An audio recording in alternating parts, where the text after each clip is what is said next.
আমাদের দৈনন্দিন জীবনে আমরা কত মানুষের সাথেই না দেখা করি। কেউ হাসি মুখে কথা বলে, কেউ খুব কাছের মতো আচরণ করে। মনে হয় এই মানুষটা বোধহয় সত্যিই আমার, কিন্তু সত্যিটা সবসময় এত সহজ হয় না। অনেক সময় যাদেরকে আমরা খুব আপন ভাবি, যাদের সাথে নিজের সব কথা শেয়ার করি, তারাই হয়তো আমাদের কথা অন্যভাবে নেয়, হাসির আড়ালে লুকিয়ে রাখে অন্য কোনো অনুভূতি। সবাই যেমন দেখায় তেমনটা হয় না।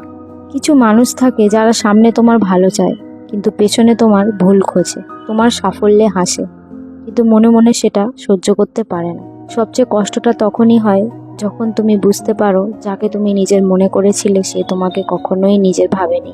তবুও জীবন থেমে থাকে না। এই অভিজ্ঞতাগুলোই আমাদের শেখায় সবাইকে বিশ্বাস করতে নেই, সবাইকে নিজের কথা বলতে নেই। কারণ যাদের তুমি নিজের মনে করো তারাও অনেক সময় শুধু আপন সাজার অভিনয় করে। তাই নিজেকে ভালোবাসো, নিজেকে বুঝতে শেখো, কারণ দিনের শেষে সবচেয়ে সত্যি যে মানুষটা তোমার পাশে থাকে সে হলো তুমি নিজেই।